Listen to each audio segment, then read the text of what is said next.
Hi welcome back to my channel. ఈ రోజు కథ ప్రాణమా నా దరి చేరుమా 39వ భాగాన్ని వినేద్దాం. నా బెల్లాన్ని ఎలా తీసుకుని వెళ్తావో నేను చూస్తాను, వెయ్యి అడుగు ముందుకు వెయ్యి అని చెయ్యి అనగానే సూర్యకాంతానికి చెమటలు పట్టేశాయి. శివాని అయితే భయంగా చూస్తుంది. ఏంటి బెదిరిస్తున్నావా తడబడుతూ అంది సూర్యకాంతం. బెదిరించడం ఏంటి, నేను ఏదైనా చెయ్యాలనుకుంటే చేసి తీరుతాను, అందులో సందేహం అయితే లేదు అని గన్ పొజిషన్లో మార్చి బుల్లెట్ పేల్చాడు. కిటికీ విండో గ్లాస్ దాటుకొని ఎదురుగా ఉన్న పూల కుండి బల్లున పేలింది. దెబ్బకు అందరూ భయంగా చూశారు. విజయ్ అయితే తనలోని తాను చిన్నగా నవ్వుకున్నాడు. ఈ సూర్యకాంతానికి ఈ మాత్రం లేకపోతే పనవ్వదు అనుకొని నవ్వు ఆపుకున్నాడు. బుల్లెట్ ఎప్పుడైతే పేలిందో అప్పుడే సూర్యకాంతం గుండె జారిపోయింది. నోరు పెగలటం లేదు ఆమెకి.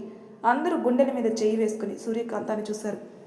బ్రతికే ఉన్నావా సూర్యకాంతం, ఇంకా పైకి పోలేదా నవ్వుతూ అడిగింది భానుమతి.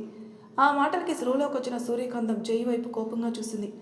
డబ్బు పలుకుబడి ఉందని పొగరా, నువ్వేమనుకున్నా ఐ డోంట్ కేర్. ముందు నా పెళ్ళాన్ని చేతి వదిలి ఒక్క బుల్లెట్ దింపానంటే ఇక్కడే చస్తావు. ఎప్పుడు లేనిది కొడుకు మాటల్లో తెగింపు, ఏదో తెలియని కోపం చూస్తున్న సురేఖ అలానే చూస్తుండిపోయింది. తప్పు చేస్తున్నావు జై, వయసులో పెద్దదాన్ని గౌరవం ఇవ్వాలని తెలీదా? ఏంటి ఏమన్నావు? వయసులో పెద్దదాన్ని అంటూ మాటలు రాలేదు సూర్యకాంతానికి. అప్పటికే జై చూపులు మామూలుగా లేవు. ఇంకా నీ ఓవర్ యాక్షన్ ఆపి బయలుదేరు అంటూ గన్ స్టైల్గా తిప్పి సోఫాలో కూర్చుని కాలు మీద కాలు వేసుకుని ఊపుతూ, ఏంటి సూర్యకాంతం, మా ఇల్లు అంత బాగా నచ్చిందా, కదలటం లేదు? ఎందుకు కదలను? మీ కొంపను చూసి సొల్లు కార్చుకొని ఇక్కడ నేను ఎందుకుంటాను, పోతాను మా ఇంటికి అని బాధగా శివాని వైపు చూసి, నీ కోసం అమ్మ ఎప్పుడు ఎదురు చూస్తూనే ఉంటుంది. ఏం చేయను, నిన్ను తీసుకుని వెళ్దామని వచ్చాను, కానీ మీ ఆయన ఇంత రాక్షసంగా ఉంటాడని నాకు తెలియదు శివాని అని శివానికి మాత్రమే వినిపించేలా అంది. జాగ్రత్త అమ్మ అంటూ ఏడుస్తూ రమ్య చేతిని పట్టుకుని బయటికి నడిచింది సూర్యకాంతం. మీ అమ్మ రమ్మంటే వెళ్ళిపోతావా అని అందరి వైపు చూస్తాడు. ఎవరు రూమ్ వాళ్ళు సైలెంట్గా వెళ్ళిపోయారు.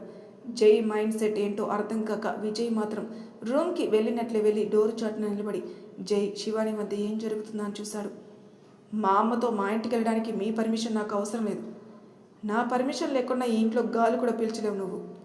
అయినా ఎందుకు మా అమ్మను అలా చంపాలని చూస్తారు? తను నన్ను తీసుకుని వెళ్తే నిజంగానే చంపేస్తారా అని కోపంగా అడిగింది. ఒక్కసారిగా ఆమె చేతిని పట్టుకుని మీదకి లాక్కున్నాడు జై. ఆ మాంతం అతని ఒడిలో సెటిల్ అయిపోయింది. ఆమె మెడ దగ్గర చేయి వేసి ఫేస్ దగ్గరకు లాక్కుని, మీ అమ్మేంటే మన ఇద్దరి మధ్యలోకి ఎవరొచ్చినా సరే చంపి పడేస్తాను, అందులో డౌటే లేదు. సిగ్గు లేదా నీకు? నాకెందుకు సిగ్గు? సిగ్గుపడేంత తప్పు నేనేం చేయలేదే. అయినా మీ అమ్మతో పుట్టింటికి వెళ్ళి ఏం చేస్తావు? కూర్చుని ఏడుస్తావు. అది ఇక్కడే ఉండి నన్ను చూసుకో. నిన్ను చూస్తే ఆకలి కూడా చచ్చిపోతుంది. క్షణం కూడా నేను భరించలేను, అంత అసహ్యం నువ్వంటే. అబ్బా, మాటలతో హార్ట్ని చంపేసింది చాలు అంటూ మరింతగా ఆమె ఫేస్ని తన ఫేస్ దగ్గరికి లాక్కున్నాడు. ఇద్దరు నుదురులు టచ్ అయ్యాయి. జై ఫేస్ కొంచెం క్రాస్గా పెట్టి అంటనట్టుగా శివాని పెదలు తన పెదాలకి టచ్ చేస్తూ, క్షణం కూడా భరించలేనంటే ఎలా? జీవితాంతం నువ్వేగా నన్ను భరించాల్సింది. నేనెందుకు భరిస్తాను? మరి ఊరికి నిన్ను పెళ్లి చేసుకున్నాను బిల్డప్ కోసం అనుకుంటున్నావా? నా ఆలనా పాలన చూసుకునేది నువ్వే కదే అని చెయ్యను. కానీ శివాని ఏం మాట్లాడలేదు. నువ్వు ఇలానే నాతో ఉన్నావంటే నేను ఇలానే పొగరగా ఉంటాను. ఇంతకు ముందులా నాతో ఉండు, అప్పుడు నాలో నీకు ప్రేమించిన జయ్యే కనిపిస్తాడు. తను ఒక మోసగాడు నా దృష్టిలో అంటూ శివాని ఇంకా ఏదో మాట్లాడేలోపే, ఆపు, మాటలతో మనసుని చంపింది చాలే, కానీ వెళ్ళి రెస్ట్ తీసుకో. ఏడవడం వలన గ్లామర్ పోయింది అని జై అనగానే శివాని కోపంగా జైని వెనక్కి నెట్టి ఏడుస్తూ తన రూమ్కి వెళ్ళింది. జరిగిందంతా చూసిన విజయ్ ఒక్కసారిగా తలని విదిలించుకుని గుండెల మీద చేసుకుని తన రూమ్కి వచ్చి బెడ్ మీద వాలాడు. ఏమైంది విజ్జు, ఎలా ఉన్నావు?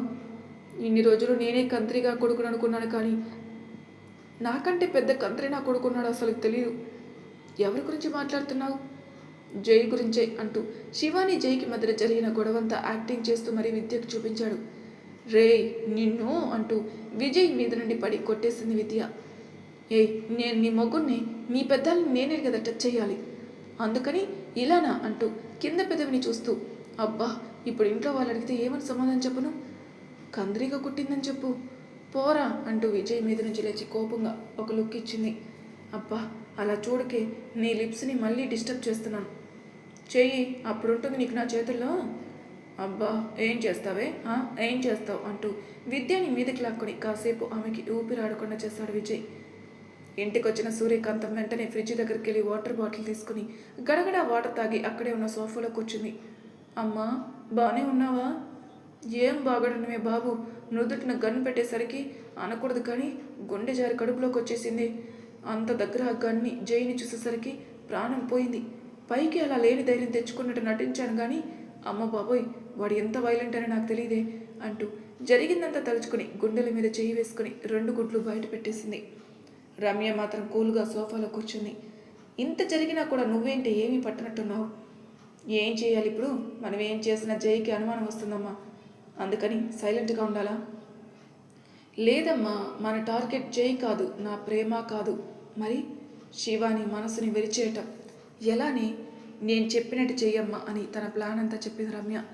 నువ్వు చెప్పింది బాగానే ఉంది.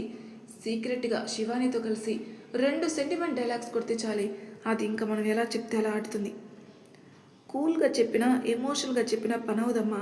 అక్కతో నువ్వు ఎలా మాట్లాడాలంటే నన్ను అడ్డం పెట్టుకొని మాట్లాడు, అర్థమైందా అని రమ్య నవ్వుతూ చూసింది. ఓ నా బంగారం, నీది మామూలు బుర్ర కాదే. ఇక చూసుకో మీ అమ్మ యాక్టింగ్ ఏ లెవెల్లో ఎరగదీస్తుందో. మరీ ఎక్కువ ఎరగదీసేయక ఏమాత్రం తేడా వస్తే ఆ జైని నీ యాక్టింగ్ స్కిల్స్ మామూలుగా ఎరగదీడు. ఏంటి వెటకారమా? నీ మంచిగా చెప్తున్నాను. నా మగుడు కోసం నీకు ఇంకా పూర్తిగా తెలీదు. తెలిస్తే ఇలా మాట్లాడవమ్మా అంటూ నవ్వుతూ తన రూమ్కి వెళ్ళింది రమ్య. వాడికి పెళ్ళి అయిపోయినా మొగుడు మొగుడు ఉంటుంది అంటే దీని బ్రెయిన్లో క్రిమినల్ ఆలోచనలు నాకంటే ఎక్కువగా ఉన్నాయే, ఏం చేస్తుందో ఏంటో అనుకుంది. తెల్లవారింది. నైట్ అంతా నిద్రలేకపోవడంతో టవల్ తీసుకుని వాష్రూమ్కి వెళ్ళి ఫ్రెష్ అయ్యి బయటకు వచ్చింది. గాఢంగా నిద్రపోతున్న జైని చూసి కోపంగా బయటకు వచ్చింది. శివాని నేరుగా పూజా మందిరంలోకి వెళ్ళి దేవునికి పూజ చేసి దండం పెట్టుకొని చాలాసేపు అలానే కూర్చుంది. అరగంట వరకు శివాని పూజా మందిరం నుండి బయటికి రాలేదు. ఫ్రెష్ అయ్యి బయటకు వచ్చిన భానుమతి గారు, సురేఖ గారు శివాని వైపే చూసి బాధపడ్డారు.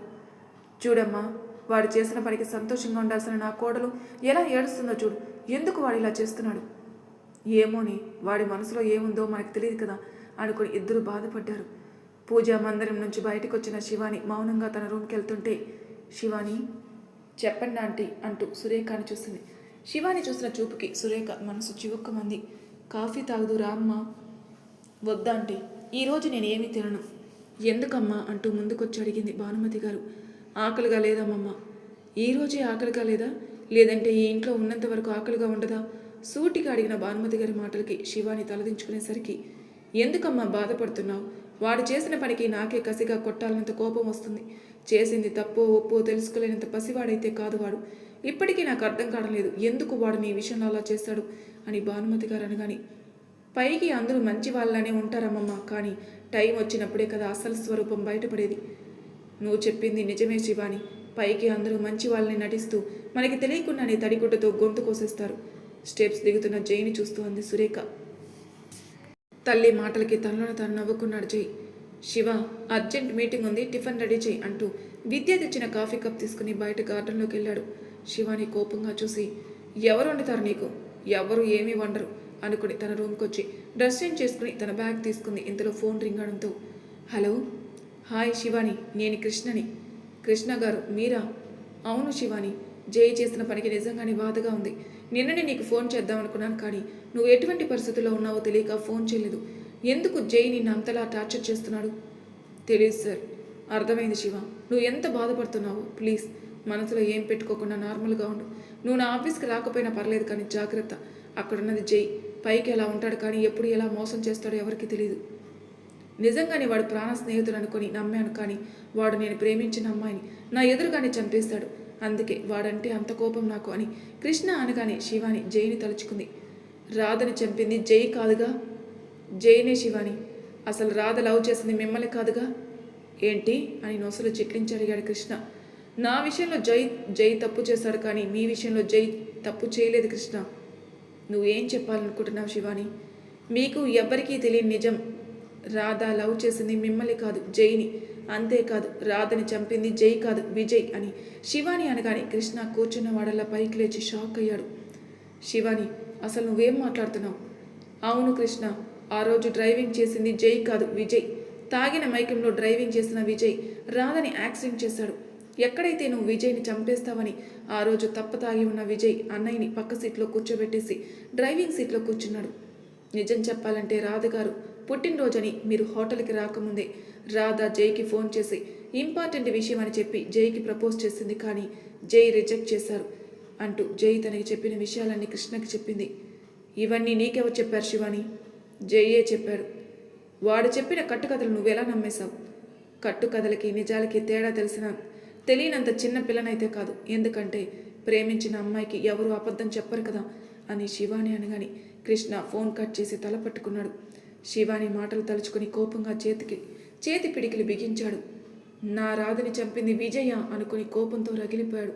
ఫోన్ కట్ చేసిన శివ, ఇప్పుడు నిజం తెలిసింది కాబట్టి గొడవలు కాస్తైనా సర్దుమణుగుతాయి అనుకుని వెనక్కి తిరిగిన శివాని ఎదురుగా ఉన్న జైని చూసి షాక్ అయింది. ఆమె షాక్ నుంచి తేరుకుని లేపి చాచిపెట్టి ఒకడు కొట్టాడు జై. అతని కోపం మామూలుగా లేదు, బీభత్సమైన కోపం. జై కొట్టిన దెబ్బకి బెడ్ మీద పడింది శివాని. ఎందుకు ఇలా చేశావు? కృష్ణకి నిజం ఎందుకు చెప్పావు? ఎప్పటికైనా తెలియాలి కదా, అందుకే నిజం చెప్పాను. అసలు ఎవరిని అడిగి నువ్వు నిజం చెప్పావు? నిజం చెప్పడానికి ఎవరు పర్మిషన్ తీసుకోవాల్సిన అవసరం లేదనిపించింది. చెంప మీద చేయి వేసుకుని పైకి లేస్తోంది. ఆ మాటకి మనోడికి ఫుల్లుగా కాలింది. మరోసారి చెయ్యి ఎత్తాడు, కానీ కొట్టడం కరెక్ట్ కాదని ఆగిపోయాడు. ఎందుకు ఆగిపోయావు? కొట్టు. ఆడపిల్లని మోసం చేయడం, నాశనం చేయడం, కొట్టడం అన్నీ నీకు వెన్నతో పెట్టిన విద్య కదా. ఎందుకు చేయి దింపేశావు? కొట్టు అని ఉక్రోషంగా ముందుకొచ్చింది. కొట్టడం కాదే, నేను చంపేసిన పాపం లేదు. కృష్ణకే కాదు, నేను చెప్పిన నిజాన్ని ఎవరికీ చెప్పొద్దని చెప్పాను కదా. ప్రామిస్ కూడా చేశావు. మరి ఎందుకే చేసిన ప్రామిస్ని బ్రేక్ చేశావు? నిజం తెలిస్తే తను చేసింది తప్పని కృష్ణకి క్లియర్గా తెలుస్తుంది కదా. అప్పుడు ఎలాంటి గొడవలు ఉండవు. మీరు ఎలానో నిజం చెప్పరు అని నేనే చెప్పేశాను. ఆయన ఎప్పటికైనా తెలియాల్సిందే కదా. షటాప్ అంటూ గట్టిగా అరిచాడు. ఎంత గట్టిగా అంటే సూర్యకాంతం అరుపుకి బయటకు వచ్చిన అందరూ ఈసారి జై అరుపుకి కంగారుగా రూమ్ దగ్గరకు వచ్చారు. కానీ డోర్ లాక్ చేసి ఉండడం వలన లోపల ఏం జరుగుతుందో ఎవరికి ఏం తెలియడం లేదు. కానీ అందరికీ భయం, కంగారు మొదలైంది. అతను అరిచిన అరుపుకి శివాని ఒక్క అడుగు వెనక్కి వేసింది. ఎందుకంటే జైని ఎప్పుడూ ఆమె అంత కోపంగా చూడలేదు. పైగా అతను చూసే చూపు చూస్తుంటే ఆమె వెన్నులో వణుకొచ్చింది. తెలివిగా ఆలోచించే నువ్వు ఇంత తింగర పని ఎలా చేశావే? అతని మాట సింహ గర్జించినట్టుగా వచ్చేసరికి శివాని భయంతో బిగుసుకుపోయింది. కొంచెం కూడా మతి లేదా నీకు? నేనేం తప్పు చేశాను? నిజం చెప్పాను. అది తప్పని మీరెలా అనుకుంటున్నారు? శివ శివ శివ అంటూ జై కోపంగా ముందుకొచ్చి, కృష్ణకి నువ్వు ఫోన్ చేసావా, లేదంటే తనే నీకు ఫోన్ చేశాడా? తనే నాకు ఫోన్ చేశాడు. ఫోన్ చేస్తే ఎందుకు లిఫ్ట్ చేసావు? ఎందుకు లిఫ్ట్ చేయకూడదు? తను నీలా అమ్మాయిని అనుభవించే రకం కాదు. శివాని మాటలకి జైకి ఎంతగా కోపం వచ్చిందంటే శివానిని కొట్టేయాలంత కోపం వచ్చింది. కానీ తన కోపాన్ని కంట్రోల్ చేసుకుని, నీ హద్దుల్లో నువ్వు ఉండు. నువ్వు నిజం చెప్పి వాడి కోపాన్ని కాస్త ద్వేషంగా మార్చావు. అసలు ఎందుకు నిజం చెప్పే ముందు విజయ్ కోసం ఆలోచించలేదా?